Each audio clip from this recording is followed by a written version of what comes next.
इत्र से कपड़ों को महकाना कोई बड़ी बात नहीं। इत्र से कपड़ों को महकाना कोई बड़ी बात नहीं। मजा तो तब है जब महक आपके किरदार में हो। आज ऐसे ही कुछ किरदार की हम यहाँ पे बात करने वाले हैं। आपके मन में सवाल आएगा कि वो कौन से किरदार हैं, कैसे किरदार हैं और आज ही बात क्यों हो रही है। रुकिए जरा बताता हूँ। जब कभी मैं जीपीएससी से रिलेटेड, जीपीएससी के किसी भी स्टैटिक से रिलेटेड उनके सिलेबस, उनके इंटरव्यू या उनके एग्ज़ाम या टेंटेटिव एग्ज़ाम, किसी भी तरीके का कोई वीडियो बनाता हूँ तो वहाँ पे कुछ बड़े इनोसेंट से कमेंट्स आते हैं बीपीएससी के एस्पिरेंट्स के या फिर यूपीपीएससी के एस्पिरेंट्स के। वो कहते हैं भाई साहब, सर जी थोड़ा हमको भी याद कर लिया करें, कभी थोड़ा हमारे बारे में भी बात कर लिया करें, थोड़ा हमें भी बताएं कि क्या करना चाहिए। तो क्यों नहीं बता पाते हैं, प्रॉब्लम क्या आती है, वहाँ पे इन्हीं किरदारों का रोल है और ये किरदार हैं जीपीएससी, यूपीपीएससी एंड बीपीएससी। आज इनके बारे में बात करेंगे, थोड़ा डिटेल में बात करेंगे तो हो सकता है वीडियो बड़ी हो जाए, बट मैं स्टैटिक्स के साथ एक एक पॉइंट पे बात करूंगा कि इनका किरदार क्या है और ये कर क्या रहे हैं। चलिए, स्वागत है आपका मनु एकेडमी के संडे टॉक में। वीडियो को शुरू करते हैं। तो सबसे पहले बात करते हैं देश के सबसे बड़े स्टेट की, जहां पे छप्पर फार पॉपुलेशन है यूपी, और वहां की जो बॉडी है यूपीपीएससी, जिनकी जिम्मेदारी है लोगों को सरकारी नौकरी देने की। स्टेट में क्लास 1 ऑफिसर से लेके क्लास 3 ऑफिसर की रिक्रूटमेंट करने की। यहाँ पे उनका सबसे पहले कैलेंडर की बात करते हैं तो कैलेंडर नजर आ रहा होगा आपको यूपीपीएससी का। 1 पेज का कैलेंडर है इनका। कुछ पोस्ट के नाम लिखे हैं, सामने पोस्ट की ड्यू डेट लिखी हुई है कि एग्जाम कब होगा, टेंटेटिव डेट। इसके बाद हम बात कर लेते हैं आपके बीपीएससी की। बीपीएससी की भी सिमिलर हालत है। यहाँ पे आपको कैलेंडर उनका नजर आ रहा होगा। यहाँ पे भी कुछ पोस्ट है और उसका टेंटेटिव डेट है। इसके बाद आपको जीपीएससी का कैलेंडर नजर आएगा और 1 पेज में इनका कैलेंडर नहीं खत्म होगा, 5 पेज का कैलेंडर है इनका। सेम एक ही साल का कैलेंडर है, मतलब एक ही जो ईयर है उसी का असेसमेंट ईयर कह लो या जो भी आप कह लो, उसी ईयर में जितनी वैकेंसी आई हैं उन्हीं का कैलेंडर है ये। आपको 1 बाई 1 करके नजर आ रहा होगा। अब आप सोचोगे कि कैलेंडर ही तो है भैया, क्या फर्क पड़ जाता है। यूपीपीएससी ने इतना इंटेलिजेंसी दिखाई कि 1 पेज में बना दिया, बीपीएससी ने उसको कॉपी कर लिया, बड़ा भाई उसने भी 1 पेज में बना दिया। ये जीपीएससी वालों ने कौन सा तीर मार दिया 5 पेज में बना के। भैया फर्क पड़ता है, समझने की कोशिश करना। आप सोचो कि जीपीएससी में कोई वैकेंसी आती है तो वैकेंसी आने के साथ, उसके नोटिफिकेशन आने के साथ आपको पता होता है कि इसका प्रीलिम एग्जाम किस डेट में होगा, प्रीलिम का रिजल्ट कब आएगा, मेंस कब होगा, मेंस का रिजल्ट कब आएगा, इंटरव्यू कब होगा और इंटरव्यू के बाद रिजल्ट आने में कितना टाइम लगेगी। मतलब पूरी वैकेंसी का जो प्रोसेस है स्टार्ट से लेके एंड, ये आपको पता होता है। बट मजाक है जहाँ कि आप यूपीपीएससी के बारे में ऐसा कुछ बता पाएं, बीपीएससी के बारे में ऐसा कुछ बता पाएं। वो वहां तो पहले नोटिफिकेशन का ही नहीं पता है। नोटिफिकेशन भी फिक्स नहीं होती, हालांकि किसी स्टेट में फिक्स नहीं होती है, बट हर स्टेट में एक ट्रेंड होता है कि चलो ये वाली पोस्ट है ना, हर साल आती है, हर 2 साल पे आती है, हर 3 साल पे आती है। बट यूपीपीएससी और बीपीएससी के बारे में आप यह भी नहीं बता सकते कि ये पोस्ट कब आएगी। अपना एक्सपीरियंस बताता हूं। 2013 में मैंने असिस्टेंट इंजीनियर यूपीपीएससी में पोस्ट भरी थी और उसका एग्जाम पता है आपको कब हुआ? 2018 के लास्ट में, सीधे 6 साल बाद। 2013 चला गया, फिर 2013 के बाद 2018 के लास्ट में उसका एग्जाम हुआ। एग्जाम हो गया बाय द वे, उन्होंने बताया नहीं था कि 2018 में होगा। अब सोच के देखो कि ऐसे इनफाइनाइट टाइम तक आपको फॉर्म फिलअप करके इंतजार करना है। क्या आप कर सकते हो? नहीं कर सकते। कोई भी जिसको जिम्मेदारी उठानी है भैया, वो तो एटलीस्ट नहीं ही कर सकता है। तो ये इनकी हालत है। नोटिफिकेशन निकाल देंगे, एग्जाम कब होगा आपको नहीं पता। प्रीलिम हो गया तो मेंस कब होगा आपको नहीं पता, कि आपको इंतजार करना है या रोजी रोटी चलाने के लिए कुछ कमाना है। मेंस हो गया तो रिजल्ट कब आएगा नहीं पता। रिजल्ट आ गया तो ज्वाइनिंग होगी कि मैटर कोर्ट में जाएगा नहीं पता। अब आप कहोगे कि मैटर कोर्ट में जाएगा तो इसमें यूपीएससी का क्या रोल है, बताऊंगा आगे मैं यूपीपीएससी का क्या रोल है। बिल्कुल जब हम सिलेबस डिस्कस करेंगे तो वहां पे आपको बताऊंगा क्राइटेरिया में।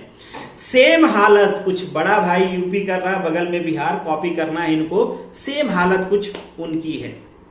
जैसे वो करते हैं वैसे। इनका भी एक पेज का है, पोस्ट काफी सारी जाती रहती हैं कोर्ट में, एग्जाम कब होगा पता नहीं, प्री मेंस इंटरव्यू कुछ पता नहीं कब होगा।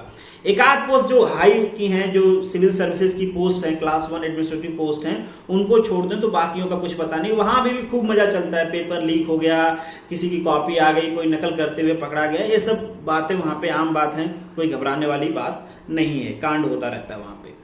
अब आगे बढ़ते हैं और बात करते हैं सिलेबस का।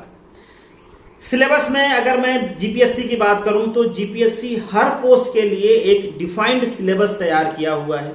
सिलेबस को ये रेगुलेट करते रहते हैं, मतलब चेंज करते रहते हैं, ताकि कोई 5 साल से तैयारी कर रहा है और कोई नया तैयारी वाला आता है तो उसको लीड ना मिले। किसी तरीके से हम कुछ हद तक चीजों को नॉर्मलाइज कर पाए, ऐसा ना हो कि जो 5 साल से तैयारी कर रहा है सारा कुछ रट ले और नए लोगों को मौका ही ना मिले। मतलब इन शॉर्ट सिलेबस चेंज करने का मतलब यही होता है कि जो डिजर्विंग है, जिसके पास ग्रैब करने की कैपेसिटी है, जिसकी लर्निंग इंटेंसिटी ज्यादा है, उसका सिलेक्शन हो। बट बाकी सारे ये भी नहीं करते। बाकी तो सिलेबस चेंज करना छोड़ो, सिलेबस तक नहीं बताते हैं। यहाँ पे आपको कटिंग नजर आ रही होगी यूपी की। यूपी वाले क्या करते हैं, सब्जेक्ट बता देते हैं। जैसे ये यूपी आरटीओ रीजनल इंस्पेक्टर की पोस्ट है, यहाँ पे आपको सब्जेक्ट लिखा मिल जाएगा नीचे छोटी सी लाइन में, एडवर्टीजमेंट की लास्ट में, कि ये सब्जेक्ट का होगा बेसिकली पेपर। अब आप सोच के देखो यार कि ढेर सारी यूनिवर्सिटी हैं और एक ही सब्जेक्ट में, कोई टोम में सोम को भी पढ़ा रहा है, सोम का कुछ पोर्शन पढ़ा रहा है, कोई टोम का कुछ पोर्शन एमडी में पढ़ा रहा है, कोई एमडी का कुछ पोर्शन टोम में पढ़ा रहा है। अब आप सोच के देखो कि कहीं पे मेंशन है कि एमडी आपके सब्जेक्ट सिलेबस में है, टोम नहीं है। अब आप कौन सा पोर्शन एमडी में इंक्लूड करोगे, तो एमडी का कौन सा पोर्शन सोम में इंक्लूड करोगे, भैया ये कौन बताएगा, नहीं पता। और उनको मतलब भी नहीं है, उनको बताना भी नहीं है। इसी तरीके से इनके बाप हैं बीपीएससी वाले। बीपीएससी वाले तो सब्जेक्ट बताने की जहमत नहीं उठाते हैं। इससे पहले मैंने एक वीडियो बना दिया था बीपीएससी फी को लेके, कुछ लोग नाराज हो गए थे। भैया नाराज होने से पहले सुन लो, और ये तुम्हारे लिए थोड़ा सा इस पे अपना भी स्टैटिक्स लगा लो, नहीं चाहते हो थोड़ा रिसर्च कर लेना। यहां पे आप देखोगे ये आरटीओ का सिलेबस है। क्या लिखा है इन्होंने सिलेबस में, कि हमारा सिलेबस वही होगा जो बिहार टेक्निकल यूनिवर्सिटी का सिलेबस होगा। वाह वाह वाह। अब सोचोगे चलो भाई क्या प्रॉब्लम है यार, बता तो दिया ना उन्होंने, आप सिलेबस चाहिए बताएं, चाहे वहां वाला देख लो, क्या फर्क पड़ता है। अब आपने इस मूड से जाके बिहार टेक्निकल यूनिवर्सिटी का सिलेबस खोल लिया। वहां पे जब आप डिप्लोमा का सिलेबस खोलोगे तो पता चलेगा कि सेमेस्टर वाइज सिलेबस में कोई सेमेस्टर ही गायब है। किसी सेमेस्टर का सिलेबस दिया हुआ है तो 2 सब्जेक्ट का दिया हुआ है, 4 सब्जेक्ट गायब है। कोई पूरी की पूरी ब्रांच ही गायब है, सिलेबस ही नहीं बताया। ऑटोमोबाइल का मैंने खोल के देखा, बता दिया उन्होंने कि भैया ऑटोमोबाइल और मैकेनिकल का जो कॉमन है वो तो ठीक है, उसका सिलेबस तो चलो दिखा दिया। बाकी ऑटोमोबाइल में क्या पढ़ा जाएगा, गोल है। कुछ में लिख दिया कि सिलेबस अभी आने वाला है। हालांकि मैंने काफी टाइम पहले वेबसाइट विजिट किया था, अभी की बात नहीं बता रहा हूं अब, मगर मैं गारंटी के साथ कहता हूं अभी भी वो अपडेट नहीं किए होंगे हर सेमेस्टर का, हर सब्जेक्ट का सिलेबस। तो ये हालत होती है, वहां पे भी आपको नहीं मिलेगा। फिर आप क्या करोगे, रैंडम कोई से बुक उठाओ और पढ़ो अपने भरोसे, राम भरोसे वो भी हैं, आप भी रहो, नहीं बताएंगे, आप चाहे कुछ भी कर लो। सिलेबस की यही हाल है। सिलेबस और कोड का मैटर क्या था वो भी यहां पे बता देता हूं आपको, बहुत पहले के एग्जाम्पल के साथ। चूंकि मैक्सिमम लोग यहाँ पे आरटीओ वाले हैं तो आरटीओ का एग्जाम्पल हम लोग ले रहे हैं। जो रीजनल इंस्पेक्टर की पोस्ट है, पहले तो ये रेगुलर नहीं है, आती नहीं। आप सोच के देखो कि जब कोई पोस्ट रेगुलर नहीं है और कोई टेक्निकल बच्चा है, वो क्यों हैवी लाइसेंस बनवाएगा? क्या उसको ड्राइवर बनना है, जाके ट्रक चलाना है? कोई हैवी लाइसेंस नहीं बनवाता, इसका कोई लॉजिक नहीं बनता है। इसीलिए सेंट्रल गवर्नमेंट ने सर्कुलर निकाल के ये बता दिया कि अगर आप आरटीओ इंस्पेक्टर के रिक्रूटमेंट करते हो तो वहां पे कंपलसरी नहीं है कि आप हैवी ड्राइविंग लाइसेंस की डिमांड करो।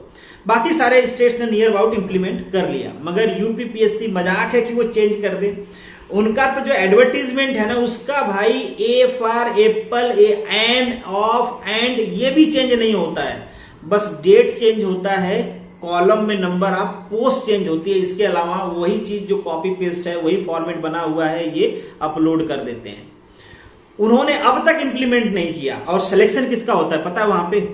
मतलब जो लोग बेसिकली, मैंने अब तक जो मेरा एक्सपीरियंस है मैंने देखा है, जो लोग डिफेंस फोर्सेज में काम करते हैं जनरली जो क्राइटेरिया वहां पे मांगा हुआ है कि एक्सपीरियंस होना चाहिए, हैवी का भी होना चाहिए, लाइट का भी होना चाहिए, गुड्स का भी होना चाहिए, पैसेंजर का भी होना चाहिए, कोई फ्रेश आदमी का सिलेक्शन वहां पे होता ही नहीं है। ऐसी क्राइटेरिया उन्होंने बना रखा है किसी के पास एक्सपीरियंस है तो हैवी लाइसेंस नहीं है, किसी के पास हैवी लाइसेंस है तो एक्सपीरियंस नहीं है। अब एक्सपीरियंस कैसे नहीं है, मान लो आप कार मैन्युफैक्चरिंग में काम कर रहे हो तो वहां पे ट्रक नहीं बन रहा है तो नहीं आपको लेंगे, कहेंगे कि आपको ट्रक का एक्सपीरियंस मतलब हैवी गुड्स का भी होना चाहिए। मान लो कहें आपको हैवी गुड्स का है तो कहेंगे कि हैवी पैसेंजर व्हीकल का भी होना चाहिए, लाइट पैसेंजर व्हीकल का भी होना चाहिए, लाइट गुड्स व्हीकल का भी होना चाहिए, लाइट पैसेंजर व्हीकल का भी होना चाहिए। मतलब ऐसी क्राइटेरिया बना दो कि किसी का सिलेक्शन हो ही ना। मतलब किसका होता है बेसिकली, जैसे मैंने कहा वो डिफेंस फोर्सेज वाले होते हैं, उनके यहाँ पे वर्कशॉप में चूंकि सारी वर्कशॉप एक ही जगह होती है, उनका एक ही जगह मेंटेनेंस होता रहता है, तो जनरली अब तक जितने लोग मुझसे मिले हैं वो सारे के सारे डिफेंस वाले हैं जिनका वहां पे सिलेक्शन हुआ है। और जो बच्चे फ्रेश हुए थे वो आज भी कोर्ट के मैटर में लटके हुए हैं। डीएल को लेके भी पिछली बार बच्चे कोर्ट में गए थे। अब जैसे मैंने आपको कहा कि जब इनको क्राइटेरिया चेंज ही नहीं करनी है और आपको कोई नोटिफिकेशन रहेगा तो आपको तो उम्मीद जगती है कि चलो सेंट्रल गवर्नमेंट का ऐसा सर्कुलर है, इन्होंने चेंज नहीं किया तो मैं इसको कोर्ट में चैलेंज कर देता हूं, क्या मालूम कोर्ट कह दे ये मांगना नहीं है। तो इस छोटी छोटी चीजों को लेके मैटर क्या करता है, कोर्ट में चला जाता है। बाकी वो पेपर लीक होना, घुस खिला के पेपर लिखवाना, ये सब चीजें तो आम है, वहां पे चलती रहती हैं। तो ये हालत है वहां पे। चलो ये तो हो गया आपके सिलेबस की बात। अब हम बात करते हैं, मान लीजिए कोई एकदम फ्रेश लड़का है और उसको प्लान करना है कि यार मुझे टारगेट करना है कि इस पोस्ट के लिए मुझे ना एग्जाम देना है, थोड़ा प्लान करता हूं, देखता हूं कि इसका एग्जाम कब कब आता है, कितना ईयर बाद आता है, अल्टरनेटिव होता है, हर साल होता है, थोड़ा देखता हूं यार इसका सिलेबस क्या है, कब कब सिलेबस चेंज हुआ है, कितने मार्क्स का पेपर होता है, पुराने पेपर देख लेता हूं डाउनलोड करके कैसे क्वेश्चन पूछे जाते हैं, पिछली बार का कट ऑफ देख लेता हूं कैसा आता है। ये सब करने के लिए आप कहां जाओगे, यूपीपीएससी के वेबसाइट पे, बीपीएससी के वेबसाइट पे, और पूरा घंटों हाथ पांव मार लोगे मगर एक इंफॉर्मेशन तुमको पुराने एग्जाम की नहीं मिलेगी जिसकी प्रक्रिया पूरी हो चुकी हो। हाँ, हालांकि 5 साल 10 साल पुरानी मिल जाएगी। क्यों मिल जाएगी? क्योंकि वो अभी चल रहा है, प्रोसेस चल रहा है अभी उस वैकेंसी का, तो उसका मिल जाएगा। बाकी जो हो गया ये जहमत नहीं उठाते कि उसको वहां पे स्टोर करें, तुरंत रिमूव कर देते हैं। वहीं आप जीपीएससी की वेबसाइट पे आओगे, ईयर वाइज किस सेशन में 2018-19 चाहिए आपको, 16-17 चाहिए, 14-15 चाहिए, 12-13 चाहिए, हर सेशन का इन्होंने पूरा सेशन वाइज टाइम टेबल बार बना रखा है, टेबल बना रखा है। उस पर आप क्लिक करोगे, उस ईयर में, उस पूरे सेशन में जितनी भी वैकेंसी आई थी उनका वहां पे सिलेबस, उनका वहां पे रिजल्ट, उनका वहां पे पेपर विथ आंसर की, वहां पे कट ऑफ भी आपको मिल जाएगा, पुराने सिलेबस मिल जाएंगे, नए सिलेबस देखोगे, कंपेयर कर सकते हो क्या क्या चेंजेज आए हैं, वहां पे पूरी डिटेल मिल जाएगी। प्रीलिम एग्जाम कब हुआ था, उसका मेंस कब हुआ था, इंटरव्यू कब हुआ था, रिजल्ट कब आया था, ये सारी डिटेल आपको किसी पर्टिकुलर एग्जाम के बारे में रिसर्च करना है तो जीपीएससी के वेबसाइट पे मिल जाएगी। मगर मजाक नहीं है कि आप यूपीपीएससी की वेबसाइट पे ढूंढ लोगे और आप बीपीएससी की वेबसाइट पे ढूंढ लोगे। आप कहोगे गूगल कर लो यार, कहीं ना कहीं मिल जाएगा, तो हाँ, वो कहीं ना कहीं मिल जाता है। 5 पेपर हुए अब तक, 5 बार एग्जाम हुआ है तो कोई एक आध पेपर मिल जाएगा। बहुत सारे लोगों का मुझे मैसेज आता रहता था कि सर ये जो बीपीएससी एमबीआई है इसका लास्ट एग्जाम कब हुआ था, क्या लास्ट एग्जाम का पेपर मिल जाएगा? यूपीपीएससी आरआई का लास्ट एग्जाम कब हुआ था उसका पेपर मिल जाएगा? भैया मुश्किल से एक आध पेपर कोई मिल जाए तो मिल जाए, एक आध एग्जामिनेटर की डिटेल मिल जाए तो मिल जाए, बाकी की डिटेल आपको नहीं मिलने वाली है। क्या कट ऑफ गया था, कितने लोग सेलेक्ट हुए थे, कौन सेलेक्ट हुआ था, कुछ नहीं मिलेगा। सारा कुछ गायब कर देते हैं कि जो धांधली हमने किया है उसको कोई बाद में ना चैलेंज कर पाए, कोई इंफॉर्मेशन नहीं दे रहे कि क्या करोगे। अब इतनी सारी प्रॉब्लम है तो इसको सुधारने की जिम्मेदारी किसकी है? डेफिनेटली उस ऑर्गेनाइजेशन के चेयरमैन की होती है। चेयरमैन को भी आप देख सकते हो, यहाँ पे चेयरमैन साहब लोग नजर आते हैं। और चेयरमैन से एक कहानी भी मुझे याद आई आपको कि एक स्टूडेंट का मैंने ग्रुप में मैसेज देखा कि यार जीपीएससी के चेयरमैन भी क्या गजब है, उनको ट्वीट कर दो, टैग करके रिप्लाई आ जाता है, मतलब जो एस्पिरेंट्स हैं उनके लिए रिप्लाई आ जाता है। भैया मजाक है कि कहीं आप बीपीएससी के चेयरमैन से बात कर पाओ, जुगाड़ लगा लो, थ्रू कैसे भी करके बीपीएससी दफ्तर पहुंच जाओ, कुछ भी कर लो, बात नहीं हो पाएगी। सेम हालत है यूपीएससी की, आपको ट्विटर तो छोड़ो, कुछ भी कर लो, बात नहीं हो पाएगी।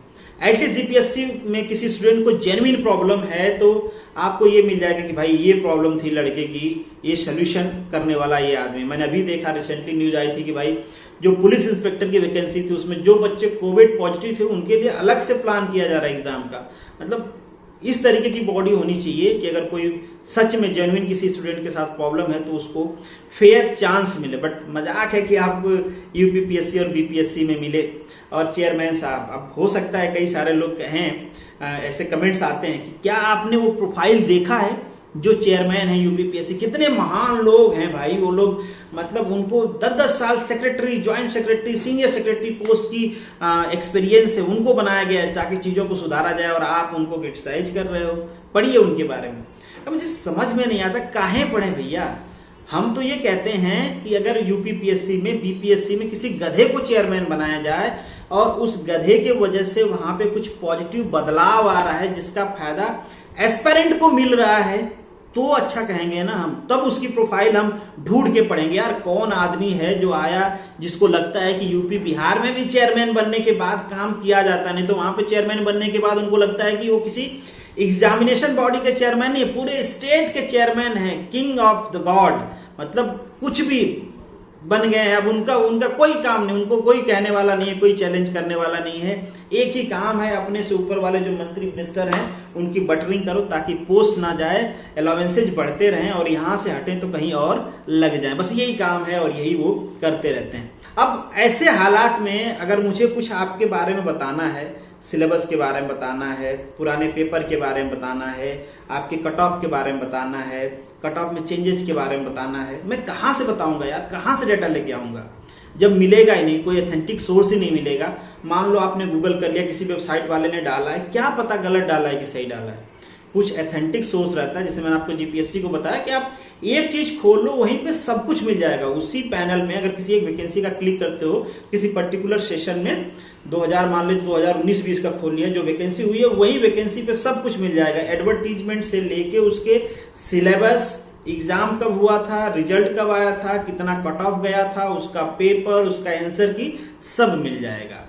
मगर बाकी सब जगह नहीं मिलेगा। तो आसान होता है और ऑथेंटिक चीजें मिलती हैं तो बताना पड़ता है, एक आप पैटर्न, एक प्रोबेबिलिटी बना पाते हो कि हाँ ये ऐसे हो रहा था तो ऐसे हो सकता है। बट ये सारी चीजें आप यूपीपीएससी, बीपीएससी के बारे में नहीं बता सकते। मतलब बताना बच्चों को, जो एस्पिरेंट्स हैं उनको भ्रम में डालना, अपना ज्ञान लगाना, मतलब इस तरीके की चीजें होती हैं। कुछ भी आपके पास बेस नहीं है, किस बेसिस पे प्रोबेबिलिटी बनाओगे आप। तो इसलिए अक्सर मैं नहीं बना पाता हूँ आप लोगों से रिलेटेड चीजें। कई बार आप लोग पूछते हो बट नहीं दे पाता हूँ। रिसेंटली बहुत सारे लोगों ने मुझसे पूछा कि सर यूपीपीएससी आरआई का, रिसेंटली नहीं, पहले जब एग्जाम आया था और अभी भी पूछते रहते बीच बीच में कि यूपीपीएससी आरआई का जो सिलेबस में वहां के रूल के बारे में बात की, उस रूल की पीडीएफ नहीं मिल रही। भैया क्या करें, अपडेट ही नहीं किया सरकार ने। वेबसाइट पे डालना मतलब उन्होंने उचित नहीं समझा। आप ढूंढते रहो कहां से मिलेगी, जिम्मेदारी कौन लेगा इसका, कोई फर्क नहीं पड़ता। बस बता दिया, तुम्हारी मर्जी भाई, तुमको सिलेक्शन लेना है, पढ़ना हो पढ़ो, नहीं छोड़ दो। और वैसे भी पढ़ लोगे तो कौन सा सिलेक्शन हो जाएगा, सिलेक्शन हो जाएगा तो ज्वाइनिंग कौन सी हो जाएगी। जैसे कुछ लोग पूछ रहे हैं कि अभी जो एग्जाम हुआ था 2019 में कि असिस्टेंट इंजीनियर की, उसकी ज्वाइनिंग कब आने वाली है, तो पता ही नहीं कब आएगी। बस उम्मीद रहती है कि चलो यार हर 5 साल में इलेक्शन आता है, तो जब इलेक्शन आने वाला रहेगा तो शायद हमारा भी रिजल्ट आ जाए। इलेक्शन के डर से सरकार को लगे कि अरे अब तो दे दो भैया, 5 साल हो गए पूरे इंतजार करते हुए बच्चों को, इलेक्शन आया है, वोट चाहिए, अब तो रिजल्ट दे दो। तो उसी बात की उम्मीद रहती है। तो आप लोग भी उम्मीद करके बस इलेक्शन का इंतजार करते रहें। क्या मालूम इलेक्शन आए तो आपका एग्जाम हो जाए। और बीपीएससी आरटीओ वालों का तो क्या ही कहें, बेचारे इलेक्शन भी आके चला गया और उनका एग्जाम नहीं हुआ। तो ये हालात हैं, बताओ आप कैसे चलेगा। तो सोचा कि आप लोग बार बार पूछते रहते हो तो थोड़ा सा आपको डिटेल बता ही दूं कि क्या प्रॉब्लम है, और सुधार की उम्मीद की तो क्या ही बात करें, इसका सोल्यूशन देखते हैं। जब तक चलता रहेगा। बट आपको मौका मिले तो जरूर एप्लीकेशन लिखें, जरूर प्रिंट करें, जरूर अप्रोच करने की कोशिश करेंगे। भैया ये सब बदलो यार, अगर तुमको नहीं पता है कहाँ से कॉपी करना है तो हम बताते हैं। इस एग्जामिनेशन बॉडी का ये चीजें अच्छी हैं, बिल्कुल एप्लीकेशन लिखना चाहिए लोगों को, ताकि बताना चाहिए कि आप भी भाई कॉपी करो। अगर नहीं बना सकते हो खुद से तो कॉपी कर लो, इस तरीके से डालो। उम्मीदों जो स्टूडेंट हैं, जो एस्पिरेंट्स, उनका फायदा होगा। तो बेसिकली बात करने का जो मोटिव था, होप्स हो कि ये फुलफिल हो गया होगा। और बाकी आपका भी क्या मन है, क्या विचार है, आप भी देख ही रहे हो। आप अपना मन विचार कमेंट बॉक्स में डाल सकते हैं। चलिए मिलेंगे नेक्स्ट वीडियो में, तब तक के लिए all the best, good luck.